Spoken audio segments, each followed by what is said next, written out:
is awake today. Oh, there is food outside. That's why everyone's very awake. So good morning to those who join us online. So continue this month. We are going to talk about your mind is the mirror of your life with our friend Joyce.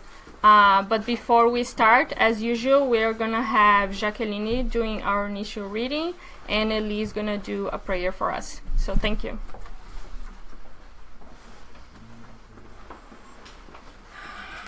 Good morning. I'm going to read the message from Happy Life by Divaldo Pereira Franco. Reserve the right to remain indifferent to provocations of any kind. In an era of senselessness like this one, evil is at liberty and seduces the unwise. Here it is others, anger that hurts you. There is unbreathable sex that universe you. Over there is ambition that sparks your interest. Vice is nearby, capturing victims. Disturbing entertainment is all around you. Everywhere, the victor of crime and the solution of good customers multiply their tentacles, like a cruel, dominating octopus. Look on those conditions as a path of poisonous whistles which the green, pleasant grass hides on the ground. Do not let you step on them and avoid accidents of demanding effects. Good morning. Let's close our eyes. Think in our merciful God. Thank Jesus for all that he went through to help us to have a better life. Be thankful for everything we accomplished. And the most important of all, keeping searching for our enlightenment in our spiritual life, being able to, at all times, balance our spiritual and material life, learning from our mentors, from our guard angels, and all of those that take care of us. Thank you, God, for the opportunity to be here today, to learn a little bit more, that you can once more help our lecture today to be understandable, and most of all, enlighten our hearts and our lives. So be it. Joyce?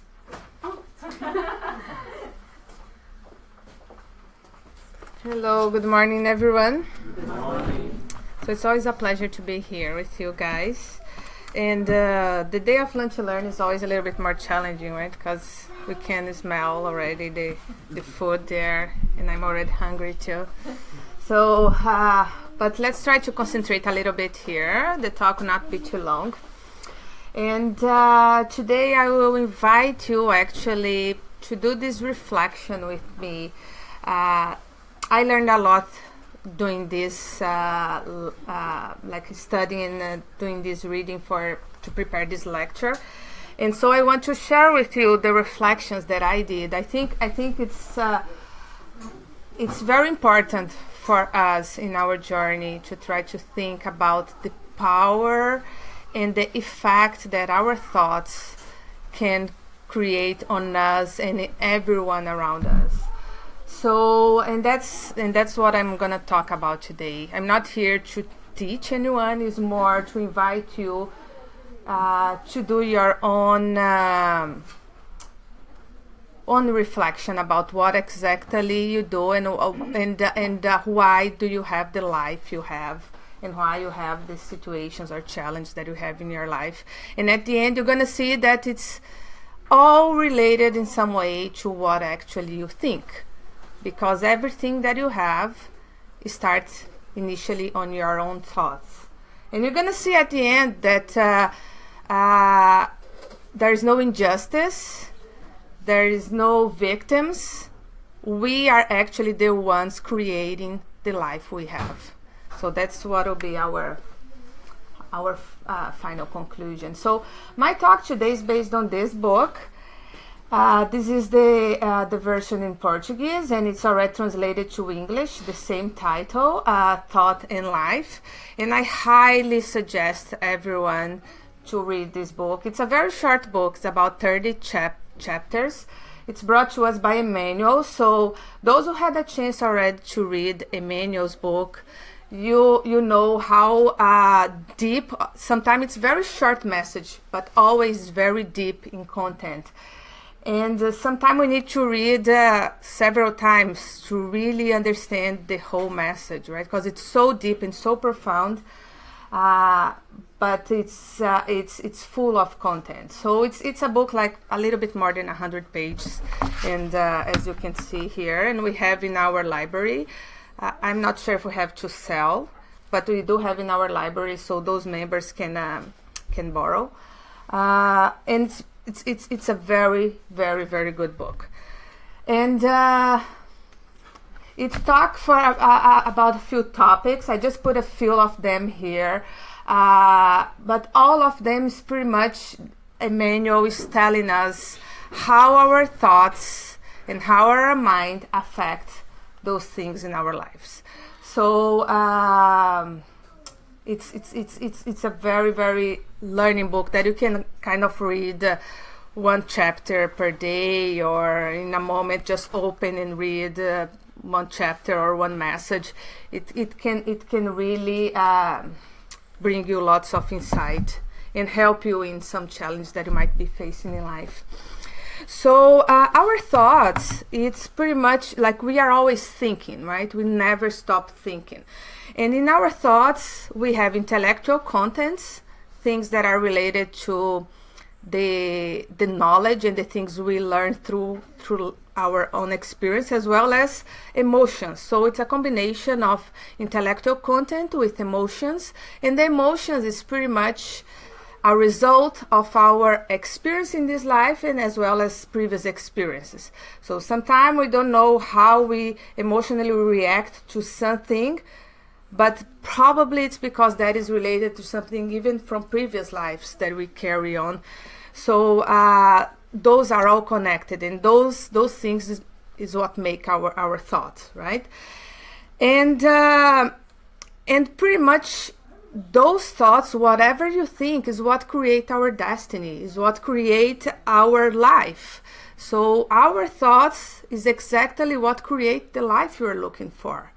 So you're gonna see today, after a few passages here from the book, that as I said before, there's no injustice, and you cannot really blame anyone, and you cannot really think that you are a victim, because exactly what you are facing today, it's a creation from your own thoughts, right?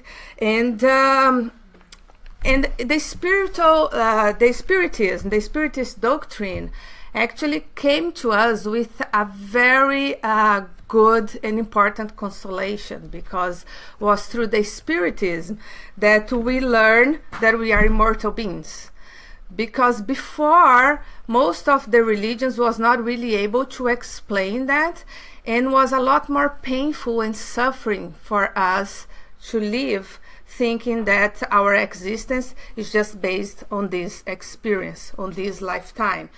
Because that really, by having that concept in mind, that really limit your ability to make choices, because you are always afraid that you're going to die, right? So you need to enjoy as much as you can your time here on earth, because you're going to die, and then that's it. So you are always afraid to make choices. And you are always in some way limited to make smart choice, right? So you always think that everything is like a fatalism. And obviously it's a lot harder to believe there is justice, right? Like you're never really able to understand the challenges you have if you don't really get the idea that you are an immortal being, and that the life will go on, giving you more and more chances to repair and to redo things.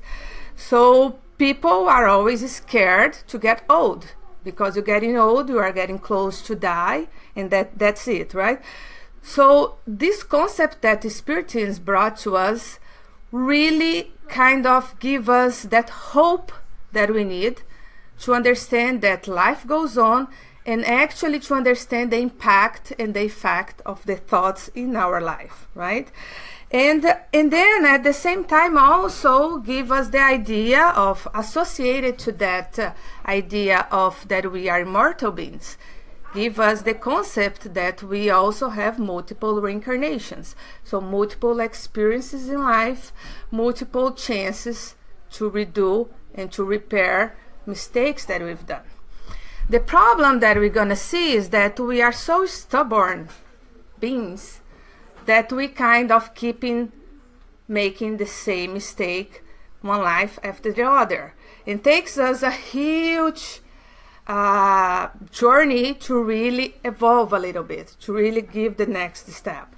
So, and that's mainly based on our thoughts, because what happens is that we come to a new experience, we come with the idea, okay, now I'm going to do different, but we are still connected to the same kind of thought that guide our decisions. And then at the end, even if you are kind of facing a different situation, we ended up making the same mistake, because our thoughts are still fixed in a certain way, in a certain vibration that lead us to make the same mistakes.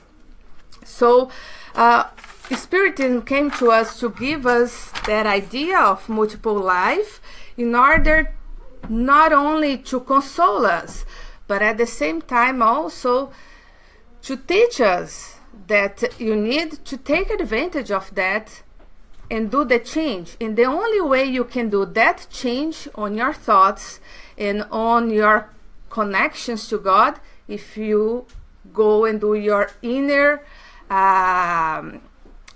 travel, like know yourself, and then that's the only way you will be able to make that flip and that change. And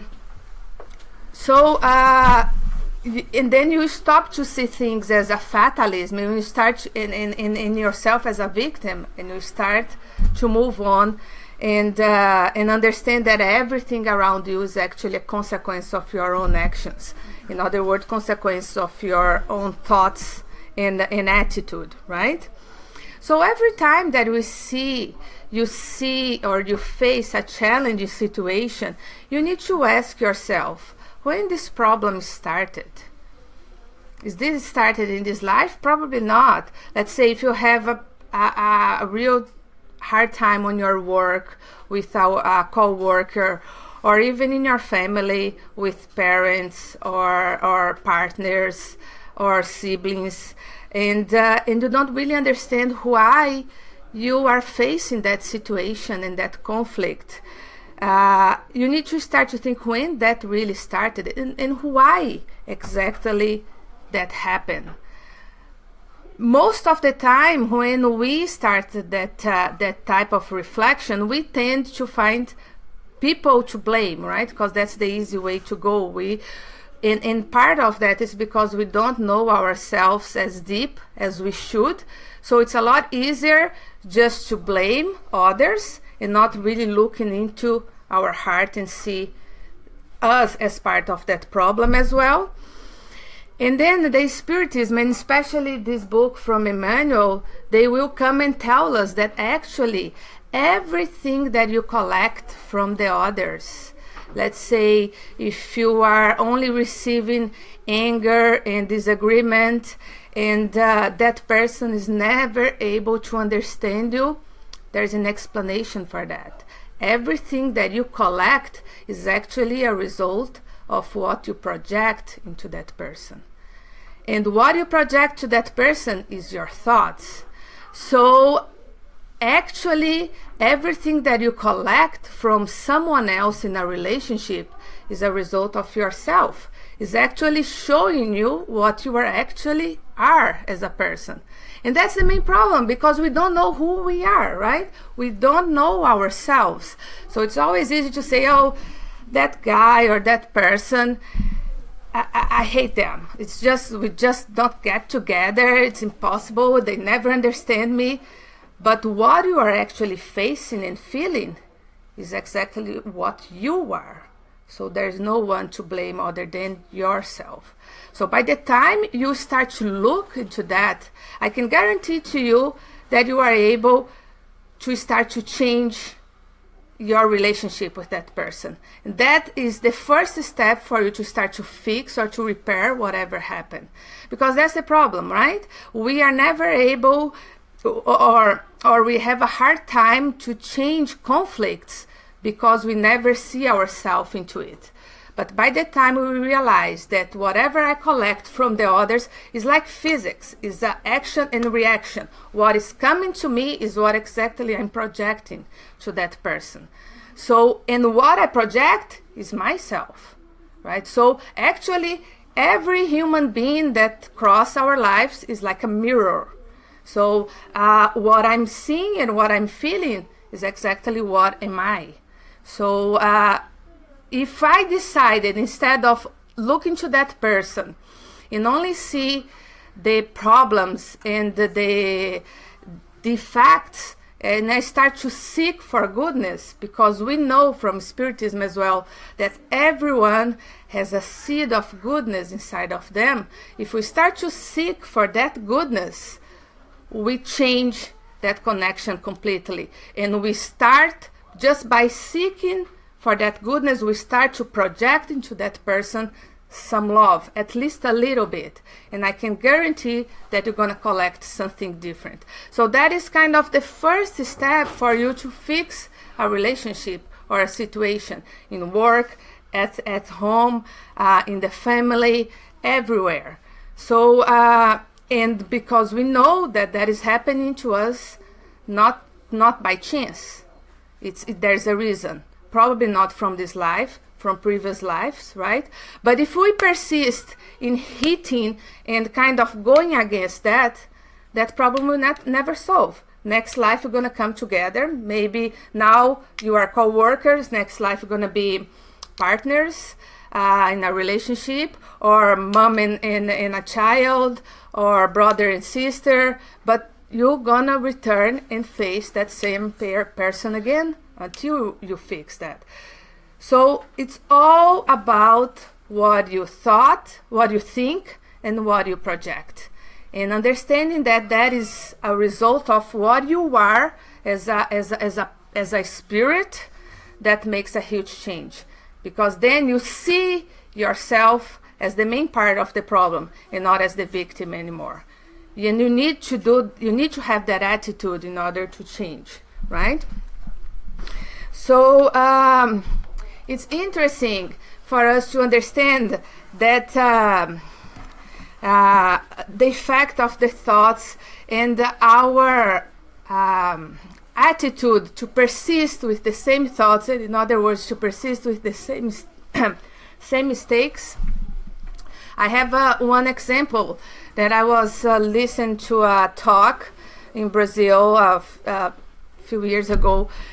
And they illustrated the talk was with a topic something similar to what I'm talking today. And they described one example from a book that Humberto de Campos is a spirit that brought to us several books through the hands of Chico Xavier. In one of his books, he described a history. We don't know if it's true or not, but it's a good example for us to illustrate. About let's bring in that history to us here in Canada. Let's think in two families, and they both have farms, and one in Quebec and one in Ontario, and just crossed by the river, for example. And then one day a child was born in one of the family, in the Ontarian family. And when that child got 18-year-old, he went to the river and he looked at the fence that limited their farm. And then he looked at that fence and said, okay, I think that fence is in the wrong spot. It should move it a little bit forward, because that land over there is still part of our farm. And then people said, oh, don't go in that way, blah, blah, blah. They said, no, I'm sure that fence was in the incorrect place. I'm going to move it forward. And then he did that. And of course, that caused lots of disagreement between the families, and that escalated to a point that they start to fight to each other, and then ended up with murders. That guy killed someone and was killed as well. And obviously discarnated and went to the spiritual world. And then after 100 years or several years, he reincarnated because of the mistake that he had done. Like he killed someone. They said, okay, now you're gonna come back in the other family because you need to fix the mistakes that you've done in the past with that family. So he was born now in the Quebec family, in the other side. And then was a beautiful child. Everything was good, but then got to older, 18-year-old or so, went to the same river and looked at that fence and said, that fence is in the wrong spot. We should move forward because that land is our land. So, and then people said, oh, don't do that. In the past, your great-grandfather was killed and was a huge fight, and he was on that process actually, right? And then said, no, he was very stubborn. That's exactly us, right? When we have, and that is just to illustrate how we persist in the same thoughts and how that ended up leading us to the same mistakes and same situations in life. So we cannot blame anyone. We have the life we think, we have the life we create, right? So the guy did the same thing. He moved the fence again to the other side, and obviously all the fights started again and ended up with murder. He was killed, and again ended up in the spiritual world after that conflict and that situation. And then the spiritual world again, they did a reincarnatory plan. Okay, now you're gonna reincarnate in the other family, but please never go close to that fence again. Don't do that, please, please, please. And then he reincarnated in the other family, and guess what? He got old. He went to the fence and said, oh, that fence is in the wrong spot. And they said, please, please, for God's sake, don't do that again, right? So, and then Humberto de Campos did not tell us the end of the story, but was a good example just to explain to us what we do in our lives. It's exactly that. In different situations, of course, but it's in some way to tell us that stop blaming and try to think in why this is happening with me, why I'm parting of this process, why I'm having this conflict, this situation. And I can tell you, it's all a result of what you think. You have the life you create to yourself. So the situation will only change when you have that understanding and when you make the change. And how do you make that change? When you start to connect your thoughts to God, to the love that God, because that's exactly the thought of God, right? It's full of love and wisdom. And until we are able to really vibrate that love, we're still gonna make those mistakes over and over and over. So and also if you are never really grateful to the things that you receive and to the things that you have in life, you are never able to really fully be happy with the things you have and really change your connections on your thoughts, right? Because you are always gonna see something that, like, see your life as, oh, I'm still lacking this and that. Oh, okay, I got this, but I would like to have this and that and that. So your life will never be fully, because part of that is because you are not grateful as well. So today my invitation is to make you reflect about that. We're gonna go through just a few slides there, and to invite you to do that invitation, what exactly you think on your daily life and how we're gonna do that connection with God. and hopefully that will help you to make your own choices and create a different life, or the life you would prefer to have. So if the life you're having at the moment is not the life you dream for, it's your job to change your thoughts and vibration, and to create the life you want for yourself, right? So remember that, and that's how it started. The very first paragraph. Actually, not the very first chapter. Is the introduction of the book. Emmanuel tells us that this book is a synopsis of lofty principles to guide one's journey upon earth. So this book is actually a result of a course. It's kind of a course that they do in the spiritual world for the spirits that are planning to reincarnate on earth or anywhere else. So because people, like even the spirits, incarnated spirits, asked for that help and that support, Emmanuel decided to bring these lessons to us through the book of Chico Xavier. But all the lessons that we find in this book is actually on a regular basis being teaching at this moment in the spiritual world to the spirits that are planning to reincarnate. So, and then it says that it is our thought process being a reflection of ourselves which create the kind of life we lead. Remember, what you think is exactly what you are, and that what you create to yourself. So your life is a mirror, is exactly a mirror of yourself. So if you hate your life, if you don't like what you live, it's pretty much you don't like yourself, because that's the reflection of you. So how are you going to change that? You need to know yourself first, and then start to make that change.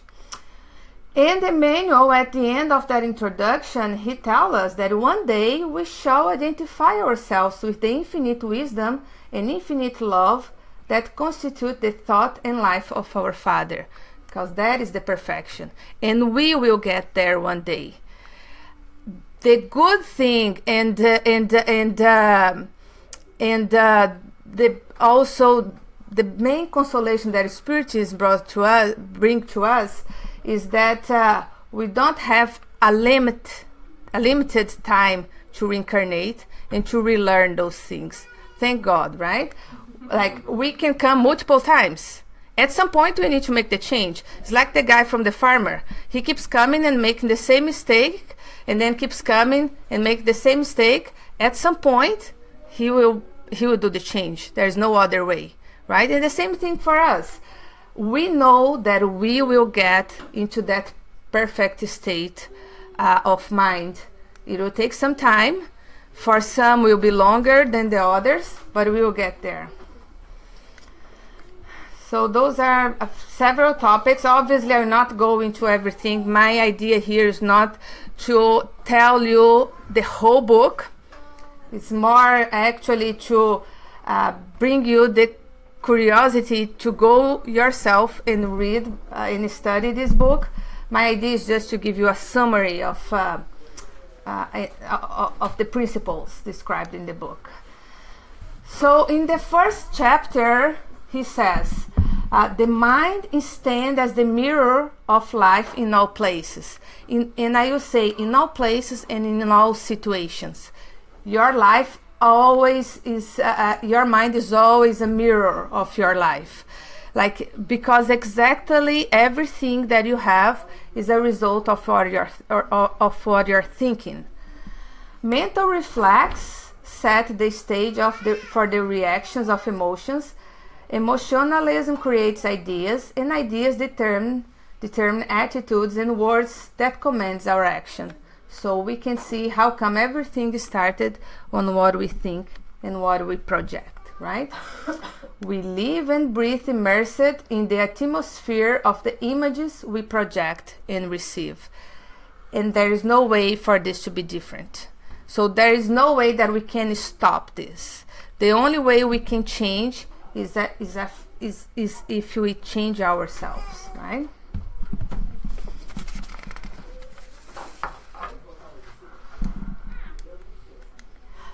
So it says, it has been said that 2 wings, this is Emmanuel, and we see that concept in many books, not only here, that we need 2 wings to ascend to God, right? It's like a bird needs 2 wings to fly.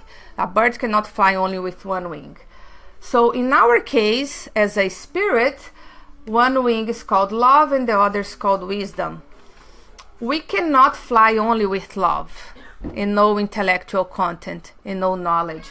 The same way we cannot fly only with wisdom without love and compassion, right? And we see in life, we are able to see examples of both. For example, if you see like someone like Hitler, for example, was an extremely intelligent guy, full of knowledge. And what's the result?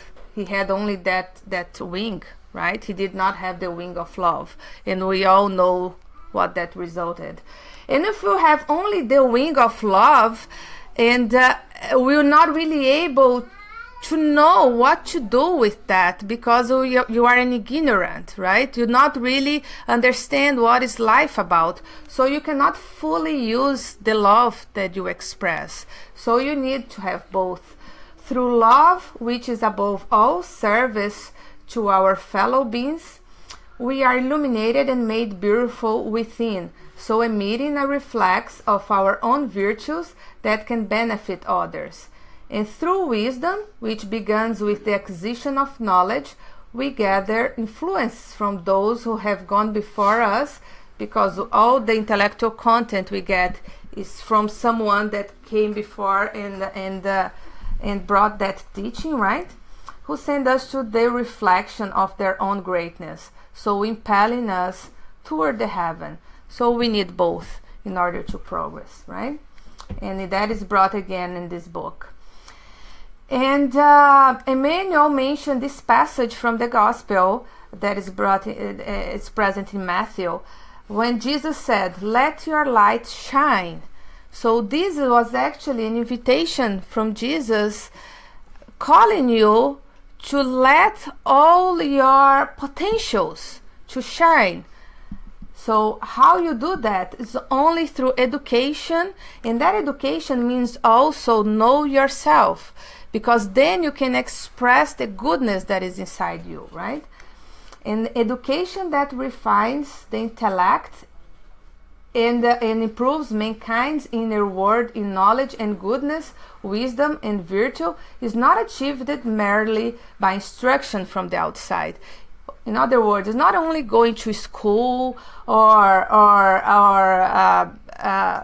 coming here to a Spiritist house and listen to lectures that is going to change things.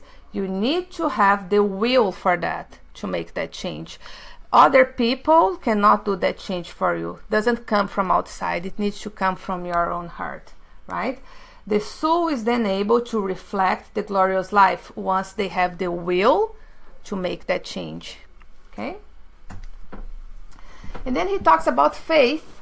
He mentioned in one of the chapters how powerful and how important is to have faith in that process. And because we are still learner, right? We still struggle with those situations, and it's not easy to do that change that I'm suggesting here today. It's not easy to connect yourself to the good vibration and to really change your thoughts. We still persist with the same thoughts that we had like thousands of times ago in our previous incarnation. So faith is the thing that is going to help us during this process. We cannot achieve anything without a positive attitude of confidence. You need to trust, you need to believe in something, and you need to believe that there is a power that is guiding you, and that you are a being made to get to perfection. You need to trust on that, and then do your job, of course. And this is exactly what I mentioned to you when I say to seek good in everyone, right? Let us then seek the good in people. things and events that cross our path during our daily activities. By doing so, we will have the mirror of our mind turned toward goodness. So we will be able to project goodness as well. Our mind then incorporates into itself the eternal treasure and the happiness that is the child of faith, a happiness that is generous and dynamic, setting us free from the chains of evil, for goodness, ever constant and pure, will find in us its own truth. So we need to start to project that. And in every situation, even the hardest one, if you start to seek goodness on that, you'll be able to even understand as well a little bit of the other part, right? And understand why we are facing this challenge. There is no one, even the most kind of evil person, there's no one that is only 100% evil. That doesn't exist. Everyone has the seed of love inside of them. Even those more terrible murders in history, they do have the seed of love inside of them. And it's difficult, but we need to look into them and try to see that seed of love. And not only try to see revenge and anger and hatred, right? And this is another important part of this book as well. He mentioned the topic about children, and that is extremely important because the kids comes to earth, like to life, and they are all part of our responsibility to guide them through this journey as well, because at the very young stage is the time that they are still malleable, and we are still able to kind of project and put a little bit of ourselves into that young human being, young in this life, right? And we can help a little bit them to change their thoughts and their beliefs, and so when they got older, they have a little bit of support to make their own changes as well. So and we see this concept in many other books as well, that a child will also receive the mental reflex of its parents and teachers. So we need to think and pay attention in everything we do, everything we say, and in our attitudes every time that we have a child with us, right? Because we are the examples. They will look into us as examples. These imprint on the child's cerebral plate images that influence its whole existence. So we can really be a good resource and a support to a child, or we can be the complete opposite too. And we need to remember this. The written words is not as effective as the spoken words or personal example. I cannot just give a book to my kid and say, okay, read this, like let's say the Bible that has all, like the gospel, that has all the teachings, right? Okay, read this and you're gonna be happy in life.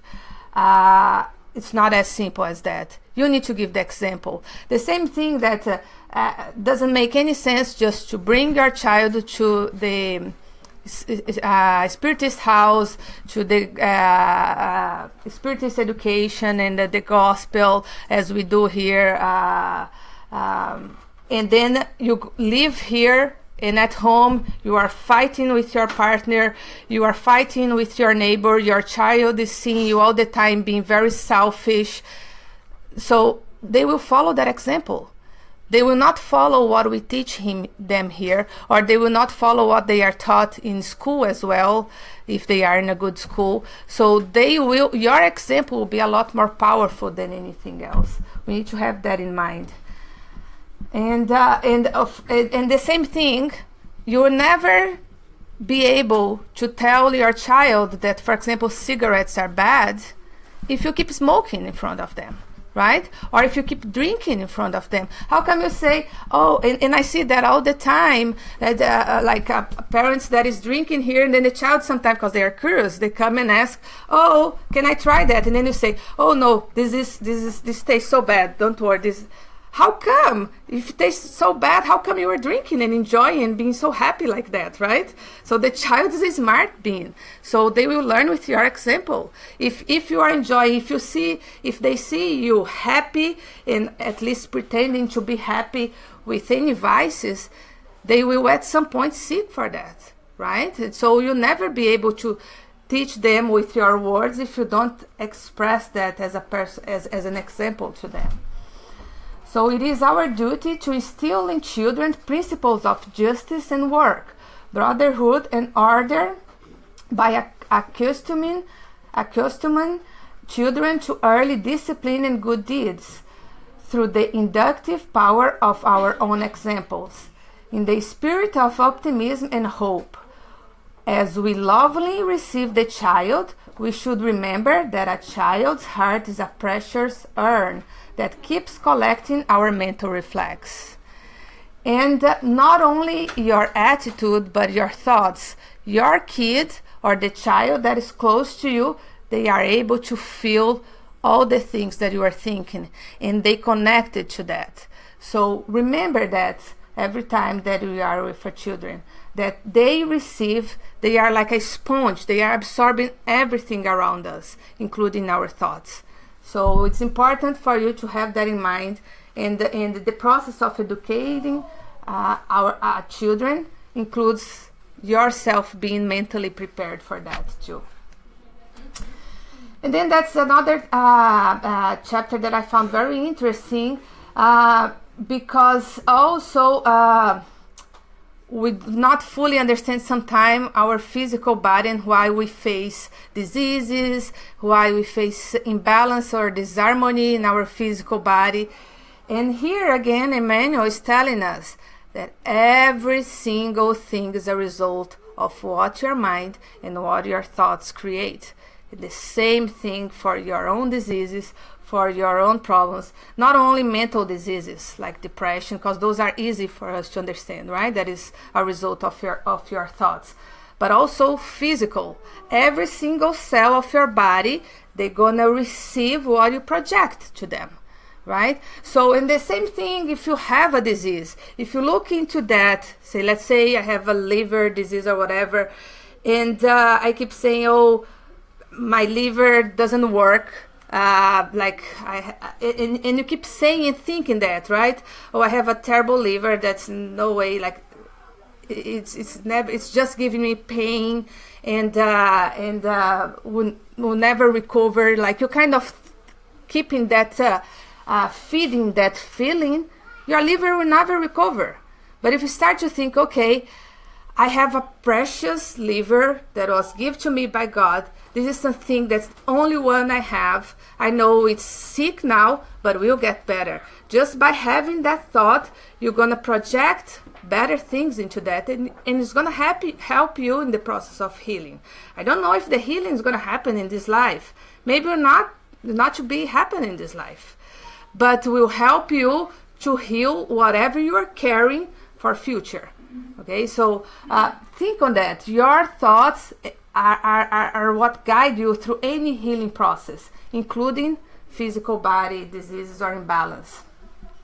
So in this chapter, they said, starting with the embryonic phase, the spirit continually imprints its mental reflex on the instrument through which it manifests in the world. So even the baby, when it starts to develop, like after the connection of the two cells, like because nowadays the science gave to us the whole explanation how a body developed, right? From the conception and become a full body. We understand that.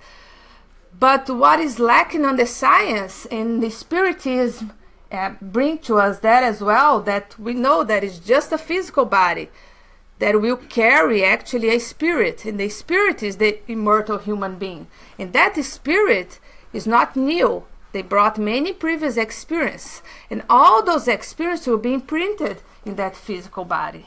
And that's also important for parents and that are concepting and receiving a child, to think about that as well, because their thoughts will be also imprinted on that baby that is starting to develop there. So all the things that happen with those cells are a result of what the spirits involved are mentally projecting and reflecting in that body, right?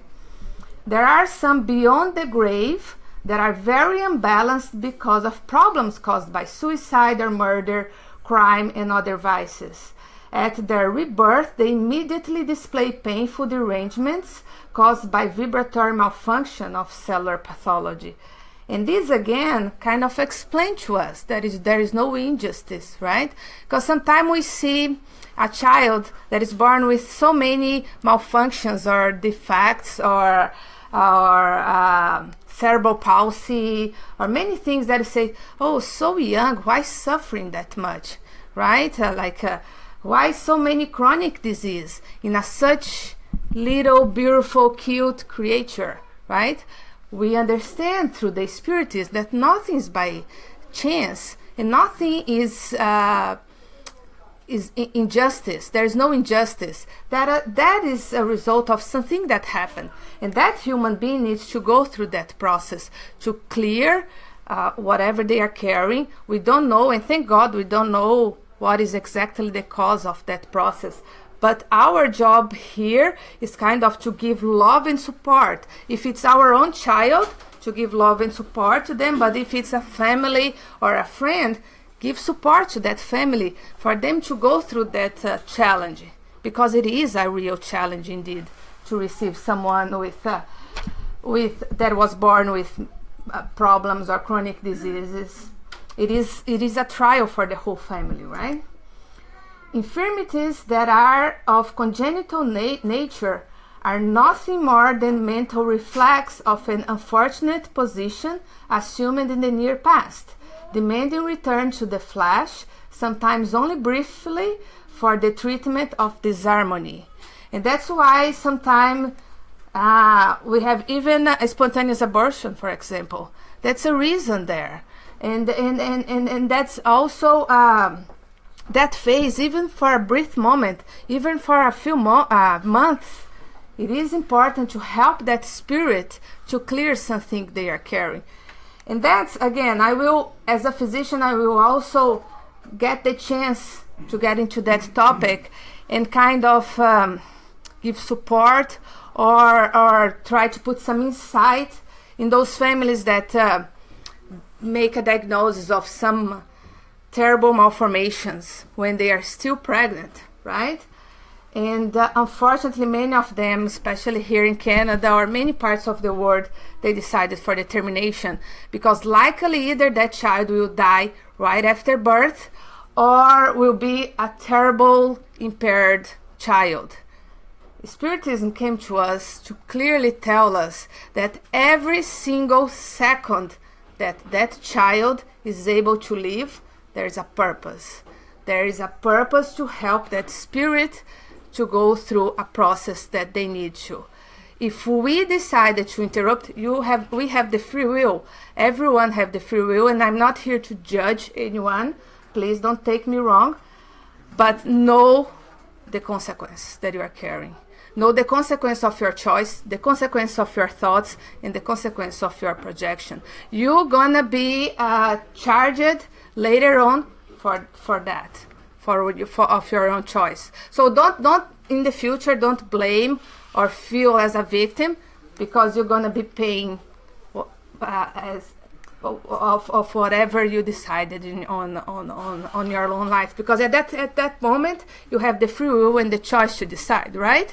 Obviously, it's extremely hard, and I'm sure that all families and couples that go through that, it's hard for them to make that decision too, and they need support regardless what they decide. But we need to understand the law of justice, the God's law, and they will be applied in any situation, right? The continuous and untiring practice of good deeds can alter the route of one destiny, since clear and righteous thoughts which contribute to edification will change the function of these disease cells. So, and that's another consolation as well. And it's important. I'm telling you about many things, like a person that comes with a disease and say, okay, so that is something that he or she projected into herself, into her body, or secondary to problems or mistakes from the past and so on. But now that we have that knowledge, we also need to understand the other side too. That the same way that I can project things that will affect in a negative way my body, I can make the switch. And although I came with malformation, for example, or with some type of impairment or some type of chronic disease, now that I have that knowledge, I can make the change of my thoughts and project good things. The situation might not change, but my life will be a lot better, because by changing my thoughts and my connections, I will bring to me the support and the help that I need to overcome that situation. In some cases, I can even achieve the cure. And that is described in many situations too. Even with diseases like cancer or things like that. You can. It's possible to achieve that cure if you change your thoughts and your connections and start to project a better energy to those cells. Okay? And even if by any chance you don't achieve the cure, because maybe you are not supposed to, but that change in mind will attract the proper help, support that you need to go through that challenge. And that means like friends, resource that will start to come to your life, and then you understand, oh, that is because now I'm a different person and I'm seeing this in a different situation. I'm not seeing my child that come with a disease. I'm not seeing myself as a victim, and I'm stopping kind of asking why I'm having this, and start to see that as an opportunity for me and for that child to evolve. Just by changing that mindset, I will receive lots of support from God and from resources in this life. And continue with that thought and with that idea. Emmanuel said that when we commit an injustice, our minds enter into a state of conflict. So, and that is the main thing about justice from God. So once we discarnate, we don't have God as a judge that's going to say, okay, you're going to go to heaven and you're going to go to hell, and that's it. No, it's our mind, our conscience that's going to make that judgment. If you make injustice, if you make crimes or any bad thing in life, our mind will connect us to that conflict state. So the umbral that we see in the books is actually a result of our mentally projection, because we are so conflicted in mind about our own mistakes that we project that very sad and low energy environment around us. So and that's why there is no way you cannot hide yourself from that. You can hide while you are here incarnated. You can kind of pretend that you have a happy life and keeping doing wrong things and keeping being selfish. But once you go to the spiritual world, all that becomes clear. There's no way to hide that anymore. This is why tuberculosis, cancer, leprosy, and ulcer are many times secondary phenomena caused by the imbalance of the mental reflex of one's thoughts. So it's all result of our thoughts. There's no disease that comes to our body without having an imbalance, mental, and without being mentally imbalanced or mentally disoriented. And even we can combine, because maybe people say, oh no, but if you go to science, they say exactly how a disease evolved in the body. Yeah, that's true. It's clear there how your cells develop, progress to that way. You have our immune system that fight against that bacteria, but that bacteria is very strong and will develop the disease. But our mind directs our own cells. And if you are mentally healthy and able to have good thoughts, you can actually direct your own immune system. And that's why we see many people with depression and facing difficulties, they start to get sick because their immune system get weak, right? So they can easily get a cold, the flu, like simple disease like that, or even things more severe like tuberculosis and cancer, because it's all based on what your cells receive from your own reflections, okay? And the good sentiments, only good sentiments produce good thoughts. And once you change that and see yourself and change your attitudes, you change that whole process. And you can achieve the cure just based on what you think and what you project to yourself. And just quickly about our vocation and what we do in life. Also, Emmanuel mentioned that our current vocation reflects all the experience of our past lives. So if you come to this life as a great musician, for example, it's because you were able to build that in previous experience. Or if your gift is to business, you're a great businessman, and it's because you carry that, right? And that is imprinted on your thoughts as well. Each spirit, whatever its position, receives a certain share of resources in order to serve in and to ennoble the divine work. So always remember that regardless what is your profession, what is your vocation, what is your gift, there's always a purpose, and you can always, it's all given to you to do something good with that. Regardless what you are, even if you are a cleaner, or if you are a police officer, or if you are a physician, an engineer, whatever, they are all seen by God in the same level. They all have their own importance in a society, and they are all meant to provide good results. Okay, so whatever gift you have, do something good with it.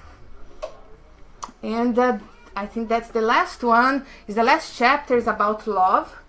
And Emmanuel mentioned that pure love is the creator reflection in all creatures. So, because that's exactly what God reflects to us, the pure love. And that's what God wants us to reflect as well. We are not able to yet, but we'll get there. Love is the silent hope of heaven, awaiting the evolution of all principles while respecting the decisions of all conscience. Because God loves us, we are allowed a limited time to walk the path of ascension to Him. And that's what I said. So there's no limitation for reincarnation, right? Because God is all love and justice, He gives to us an unlimited chance to restart and redo it. Whenever we thoughtlessly choose the ways of evil, He allows us eternity itself to return to goodness, and that if His unchanging rule. This is a God rule that will never change. And we commit many mistakes, but we always get a chance to redo it. And he finished the book with this sentence here. Jesus, the divine example, loved without expecting to be loved. In order that the thoughts and lives of all of us should reflect His footsteps of light, He left us, in the name of God, His unforgettable commandment: love one another as I have loved you. And that's the only way you can change your thoughts and start to project goodness. And by the time you start to do that, you will start to receive that as well, and you start to change all the things on your life. Just remember that you do have the life you create, the life that your thoughts create. So your thoughts are what create the life you have. There is no one to blame other than yourself. But the good thing that the Spiritist brought to us is that you are the one who have the power and have the full support to change that. Know yourself and make that change. Create a different life as you wish, as you dream for. Thank you very much.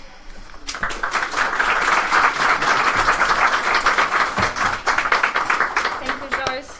So we still have a couple more minutes if anyone have any questions or any comments. No? Everyone's thinking. Anyone online? No? Okay. So we will end and we'll get prepared to do our passes, and then right after we have our delicious lunch and learn that I know you are all excited as I am. So thank you. Thank you, Joyce.